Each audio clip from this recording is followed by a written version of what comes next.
This is One Man's Family.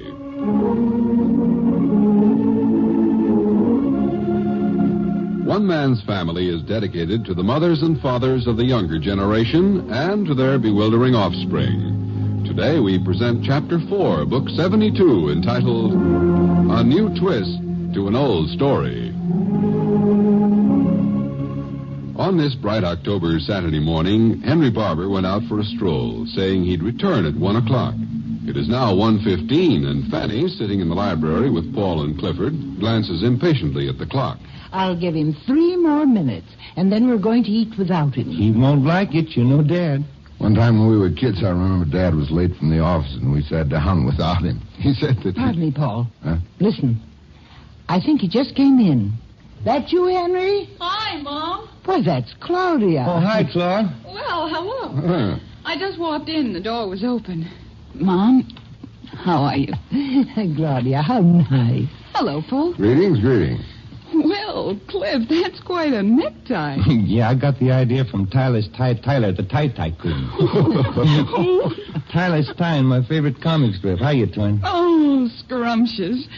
Where's Dad? Well, he was supposed to be back promptly at 1. We're about to sit down because I'm having a souffle. Now, come along. Will you have lunch with us, Claudia? Oh, I couldn't possibly, Mom. I've a million things to do. But let me ask one question. How many of you are busy for dinner tonight? Well, I got a date with Roberta, but it's not just for dinner. Afternoon, dinner, evening. I'm going to ruin her Saturday for her. Oh, would you bring her to my house? Tonight? I know it's terribly short notice. We just decided. A warm feeling for the family circle stole over us this morning, and I said, Nicky, let's buy a couple of turkeys and have the whole family over for dinner. And? He said it was the best idea of the fall season. What's behind all this? Oh, it was just a whim. Does something earth-shaking have to happen before I invite the family to dinner? Well, good. And so me, Claude, I'm in. What time? Not 1 minute later than 6. Paul, what about Nicolette? You want me to bring her? Would you? Well, sure, if she's free to come. I'll just have to peek at that souffle. Excuse me. I do wish you'd stay. Thanks, Mom, but you understand why I can't. I most certainly do. I won't be a minute. Paul, what do you mean, if Nicolette's free to come? You asked that, helping Betty and Jack with 6 youngsters? But I'll drop in across the hedge and bring her along so you can find the time. Well, then I'll see you at 6. Hey, now, Claude, just a second. You don't ask a mob like this over to dinner at the last possible minute without some occasion. So what is it?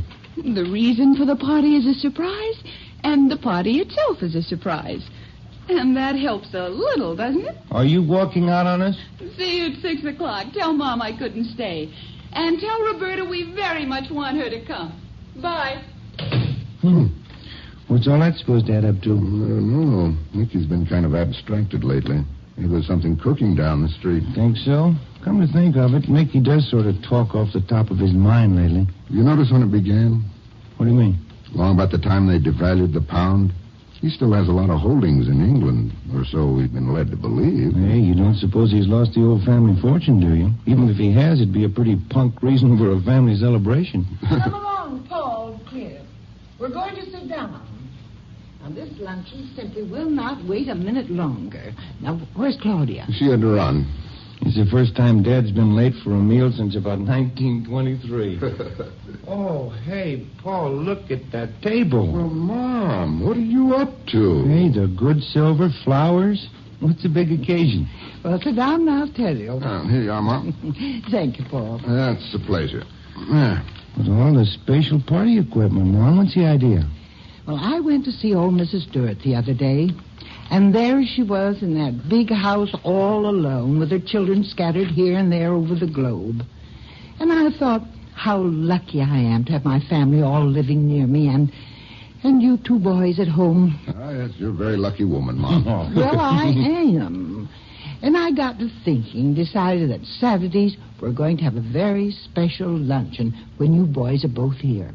I'm going to celebrate my good fortune whenever I can. Well, I'd say that's pretty flattering, wouldn't you, Cliff? Well, yeah. Hey, let's go over there and kiss the lady, shall we? That's an inspiration. I'll take the right cheek. And I'll take the left. The idea. Go sit down. There. And there. Well, that's a pretty picture. Oh, Jack, come in. Hi. Sit down and have some lunch with us. Hey, souffle. And, Paul, you'd better serve it, or it's going to fall perfectly flat. Jack, sit down. Please do. I would have asked you, but Betty didn't think you'd be home in time. Oh, I can't, Mom. I just want to borrow some eggs. Don't get up. I know where they are. I need 6 of them. One for each daughter, Jackson? I don't know. It's something Betty and Nicoletta cooking up. Some kind of a cake. Gosh, it smells good, though. Biscuits, too, huh? Jack, darling, you either sit down or get out of here. I want Paul to say grace this noon. You're invited next Saturday, Jack. Will you come? Sure, anytime. I don't see as much of my family as I'd like to anymore.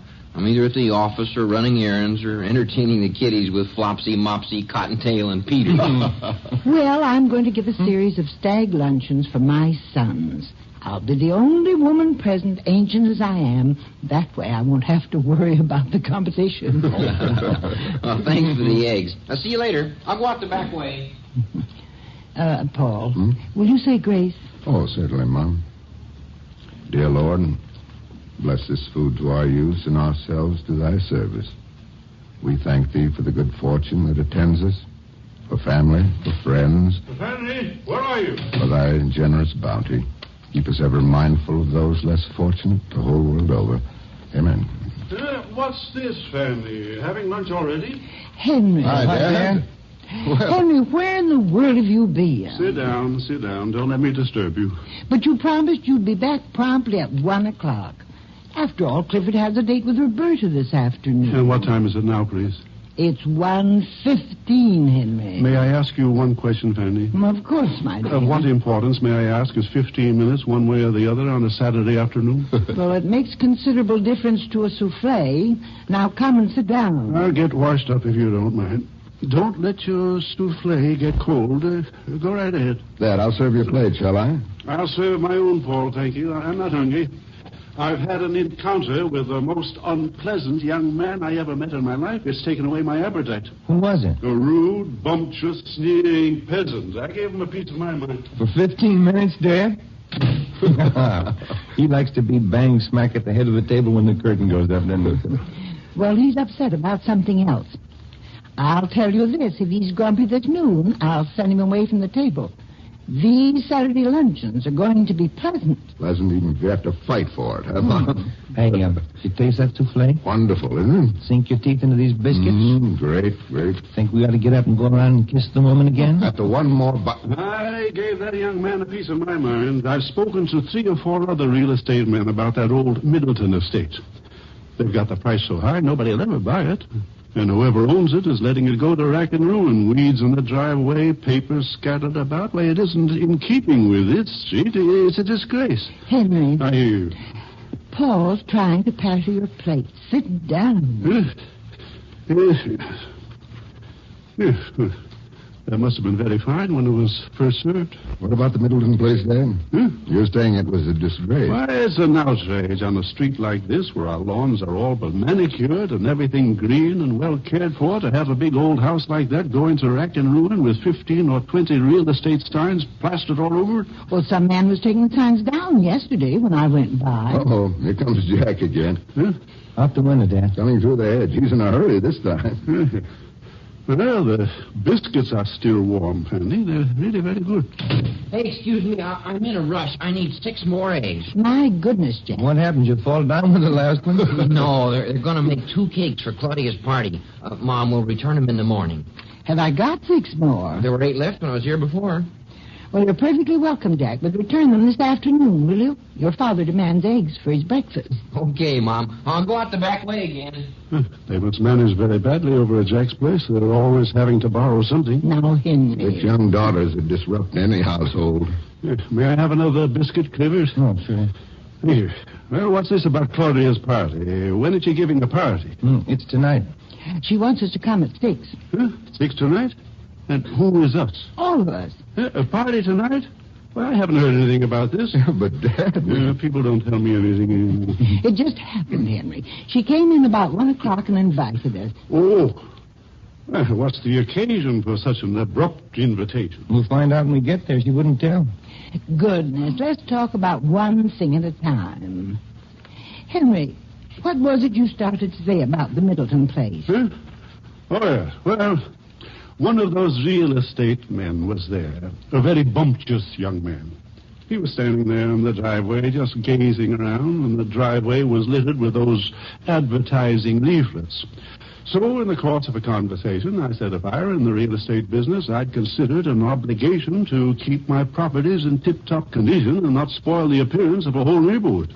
He took exception to that? But his attitude was very curious. He knew me. Oh? Oh, yes. He called me Mr. Barbour in, what shall I say, in an extravagantly polite way. Yet he didn't volunteer his own name. As a matter of fact, he didn't tell me even when I asked him. Well, what did he say, Henry? What was so rude? Well, among other things, in a quiet, offhand fashion, he said that he also preferred to live in a snobbish neighborhood because it was quieter, cleaner, and better trimmed. He said that he would rise to defend snobbery anytime. Oh, he was joking, Henry. Oh, no, he wasn't. He was downright unpleasant. Well, I certainly conveyed to him that I didn't like his attitude. Hey, wait a minute. There's a new owner over there. Huh? The Middleton place. Sure, I just remember. Somebody told me about it a day or two ago. The boy down the drugstore. The place has been sold, eh? Well, thank goodness for that. You'll have to find something else to fuss about now, Henry. Who bought it, Clifford? Oh, let me see. Somebody begin with an F. Frome. Frome, that's right. A man named Frome. Perhaps you were talking to the new owner, Henry. Frome? Well, that's a familiar name. Where have we encountered that name, eh? Frome's not a very ordinary name. There was once a book we liked very much, Henry. Ethan Frome. Perhaps you're thinking of... No. It's someone we've met somewhere named Frome. Hey, what time's your date, Cliff? Oh, hey, I gotta go. Mom, will you forgive me? Of course, dear. Dad, you gonna be using your car? Oh, take mine, Cliff. You're not gonna be needing it? No, I'll be home all afternoon. Wait, I'll get you my keys. Excuse me, Mom. Mom, it's a wonderful lunch. Sorry I have to hurry. That's all right, Clifford. Next week, I'm sure everybody will be on time. Frome. Let me see. Are you coming, Cliff? Right with you. Bye, Dad. See you tonight. Yes, Clifford. I'm sure you're thinking of Ethan Frome, Henry. We read it aloud, and we both liked it. Don't you remember? Years ago. Well, possibly so. Hey, Cliff. Yeah? You sure about that name? Yeah, why? Did the boy at the drugstore mention Frome's first name by any chance? Here, I'll walk out the car with you. Yeah, I think he did. Let's see. Yeah, he mentioned it. It wasn't Rex, was it? Yeah, that's right. Rex Frome. How'd you know? Huh? What's the matter? I'll get this garage door. Can't be, Cliff. Can't be two Rex Fromes. Two Rex Fromes? What's that mean? Cliff, it's Claudia's man in the red shirt. Well, hey, what are you talking about? You remember you were there summer before last in Montana? Claudia's man in the red shirt, Rexford Frome? Paul, if it's something about summer before last, you'll have to come again. Oh, sorry. Yeah. Get talking about things like this, you just keep in mind I got a valuable piece of silver in my head. A whole decade I don't remember. I keep forgetting. Of course you don't remember. Well, I'll tell you about it later. You make it sound important. If you say, Claudia's man in the red shirt, does that mean that there was somebody in Claude's life besides Nicky summer before last? The less we say about it, the better. Especially in Dad's presence. Now, hold on just a second now. I don't want any more gaps in my thinking than I've got already. Just who is Rex Frome, anyhow? Well, his real name was Hans Froelich. Hans Froelich? Yeah. Oh, hey, that goes way back. There was a Hans Froelich... Yeah. Claude used to kid him. Oh, hey, Paul, he was the gardener's kid over at the Middletons. That's right, when you and Claudia were in high school. Oh, I'll be darned. Yeah, I used to feel kind of sorry for him. Gang called him Kraut and Heine. His dad spoke with an awful accent. You know, a kind of a Kolb and Dill comedy German. Used to panic the kids. That's the one. Well, he turned up in Montana 2 summers ago. He changed his name to Rexford Frome. He bought the 160 acres adjoining Nicky and Claudia's homestead up there. He'd never forgotten Claudia. He told her in my presence that she'd been a savage little snob and that he... Uh-oh. Snob? That's what he called her. Yeah. Now, this afternoon, he applied the same adjective to Dad. What do you suppose he's back here for? Well, he had a kind of a rough time around here as a kid, Paul. He's got enough dough to come back and buy the place where his father worked as a gardener, or I can't say I blame him. Trouble. Well, doggone it, if I'd been pushed around as a kid, I'd love nothing better than to come back and show people. Be a heck of a lot of satisfaction in it. No wonder he gave Dad the fishy eye. Hey, what are you worrying about? Hans Froelich was in love with Claudia. Badly she treated him, Cliff. And Rex Frome up at Montana was, too, in his own fashion. Nicky knew about it? Of course. Oh, man. Stuff does happen, doesn't it? Oh, how much did Dad know about all this? Not any more than we had to tell him. Sounds like the good old days, doesn't it? What Dad doesn't know doesn't hurt him. Well, he'll have more to worry about than weeds in the driveway if Rex Frome moves into the neighborhood. Oh, hey, Paul, isn't that car stopping here? Yeah. Looks like it. How are you, Barbour? Hey, it's Frome. Well, hello there. Well, I got to run. I'm late now. You take him on. See you this evening, Paul. Okay. Give my love to Roberta. Yeah, well. Thanks for the car. I hope I'm not barging in. Remember me? I'm Rex Frome. I'll see you later. Okay. Well, I'm glad to see you, Frome. I was just driving by and I saw you. Wasn't that Clifford that just left? Yeah. A good many years since I've seen him. Your mother used to give me some of his old clothes when I was a kid around here. I didn't drive him away, did I? No, you had a date. Well, as I started to say, I was driving by and I saw you, so I thought I'd say hello. I'm a neighbor of yours now. So I understand. Oh? It's no longer news, then? Well, things get around in a neighborhood like this. Yes, I know. I've often thought of Seacliff as a tight little island of complacency. Did you move into Reformers? I wish I knew just why I did move back here. Oh? Oh, come now, Barbour. Don't give me that owlish look. You don't know why I'm here either. No, I don't. But you'd like to know what prompted Rex Frome, ex-gardener's son, ex-Hans Freilich, to come back to the scene of his boyhood and buy the house where his father was an underpaid gardener, wouldn't you? Well, I'm not without curiosity, of course. And a little apprehensive, too, no doubt. Apprehensive? You're wondering if I might not cause trouble, upset the smooth flow of life in the Barbour family. Aren't you assuming a pretty important place for yourself? What makes you think you could upset anyone in the Barbour family? I was thinking about summer before last in Montana. Oh, I see. Does Claudia know you're here?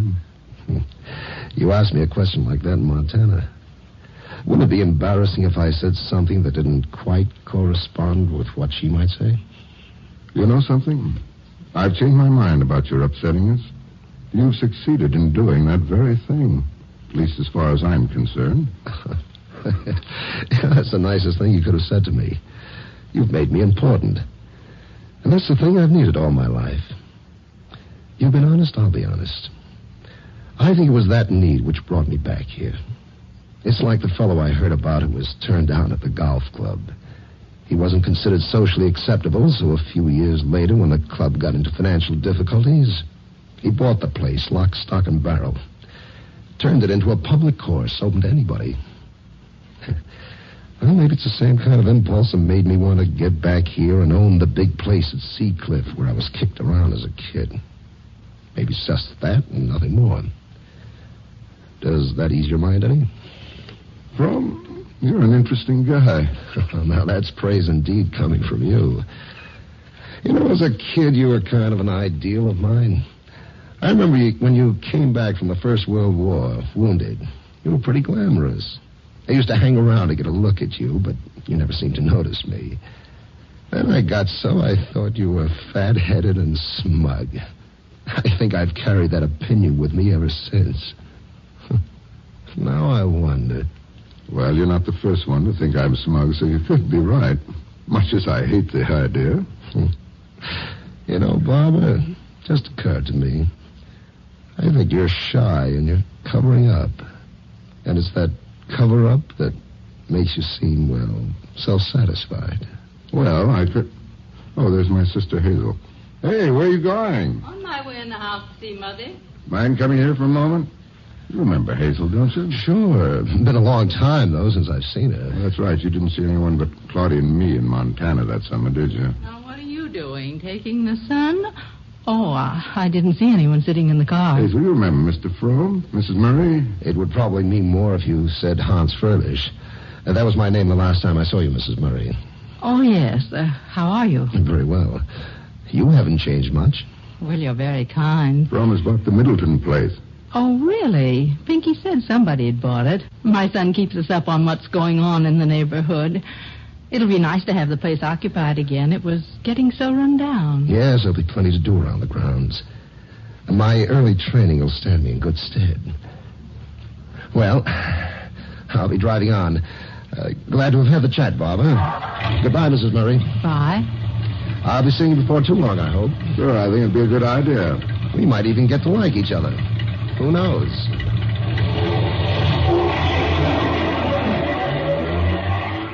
Paul? Yes, Hazel? It's a Rex from Montana, and I'm just as much in the air about it all as you are. Are you shutting me up? No, but You are, too, and I'll just fool you by being completely uncurious. That's a switch. Oh, you. I'm going in the house. Well, you've been detected anyway. Mom's waving to you from the window. Where? Oh, I'm coming right in, Mother. Aren't you coming in? I'll be along after a bit. Come in the back way, Hazel. Oh, that was Hazel. She was out in the garage talking to Paul. Henry, did you hear what I said? I said it was Hazel. She was out... Fanny, I know it's Hazel. You've been calling her name at the top of your voice. Indeed. Why don't you go and take a nap? You're always grumpy after you've had lunch. We're in the library, Hazel. I know. I'm coming. Now, put the paper down, Henry, so we can talk. How are you, Mother? Hazel, my dear, how nice of you to come over. Sit down. Thank you, Father. Well, what do you hear from Daniel? Still in Los Angeles? Oh, yes. I talked to him on the phone last night. Said he'd be home next week sometime. We miss him. The children and I miss him, too. Do you know, it's been simply years since he's been away like this. I don't think I've ever been anywhere without Fanny. Are you complaining, Henry? To the contrary, my dear. I wouldn't know what to do with myself all alone in some other city. Be lost, that's all. Henry, you see, you can say nice things when you try. You should try it more often. Yes, Father, it works wonders. It really does. Well, I don't believe in idle talk just to be saying something. When you actually feel some way, that's a different matter. Now, in this case, I happen to feel that way, and I said it. And you're glad. Huh? Oh, you know, I said it and I'm glad.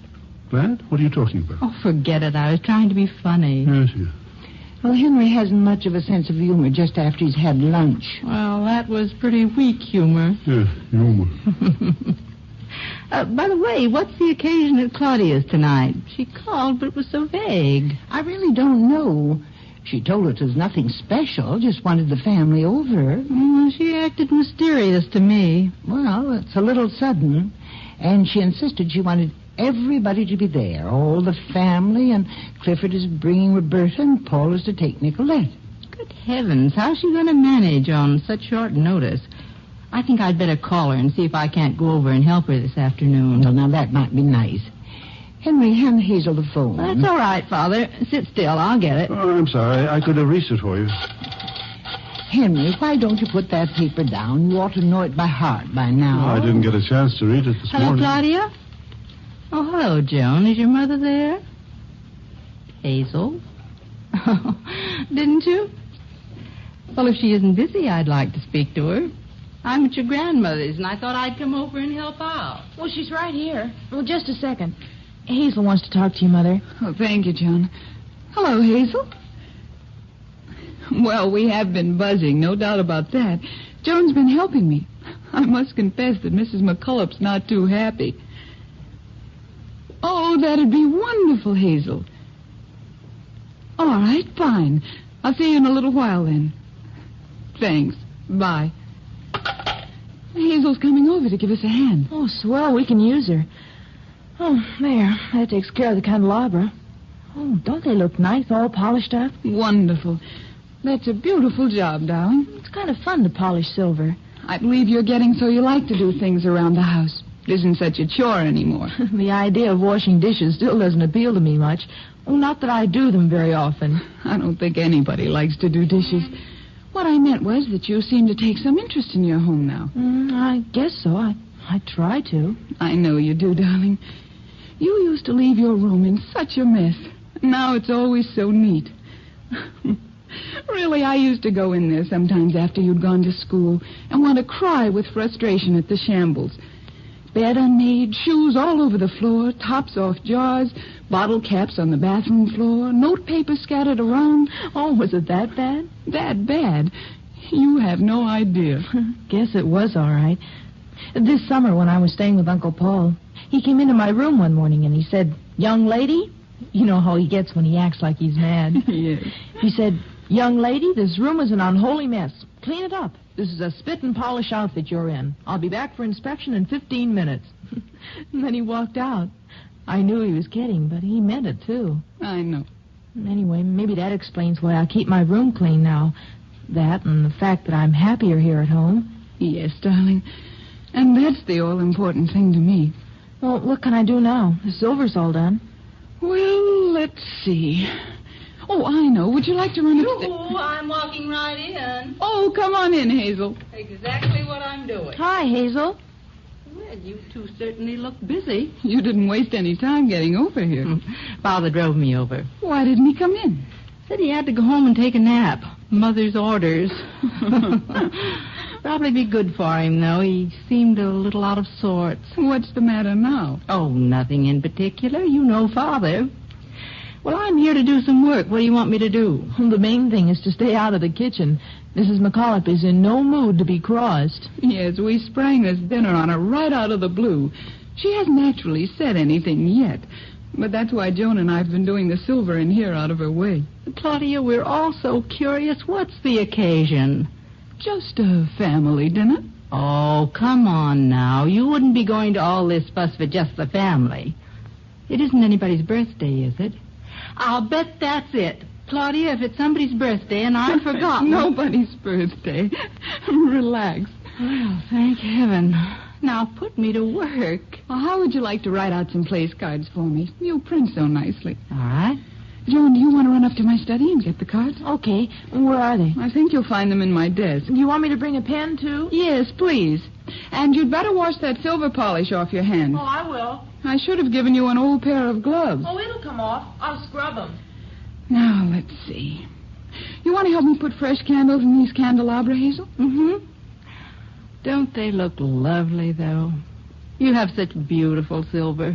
Must be a pleasure to give a dinner party and be able to have everything just right. These are nice pieces. Nicky brought most of it from England. Silver that's been in his family for years.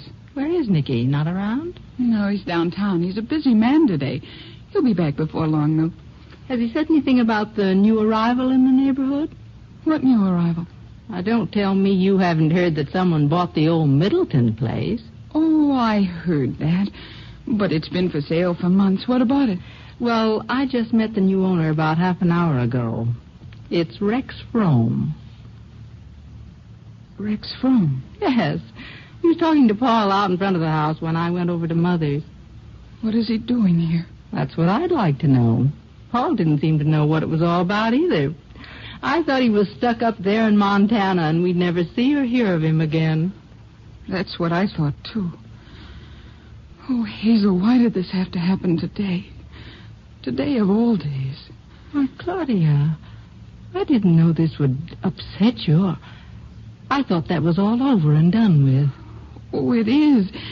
It is. It's just that it's so ironic that we would have to learn about it just as Nicky is...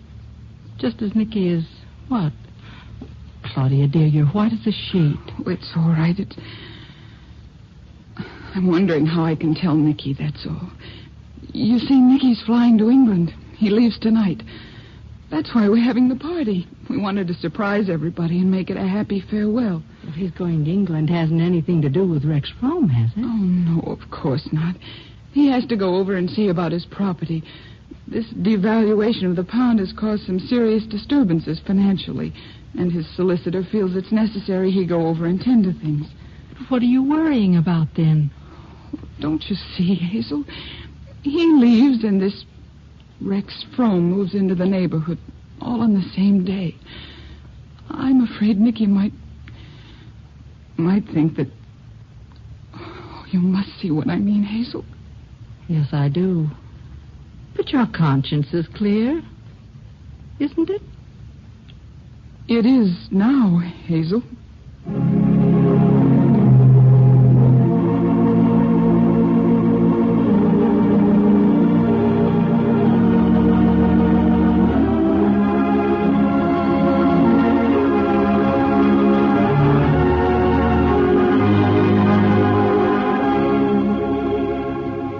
You have just heard Chapter 4, Book 72 of One Man's Family, written and produced under the direction of Carlton E. Morse. Chapter 5, entitled Family Reaction to Rexford Frome, will come to you next week at this same hour.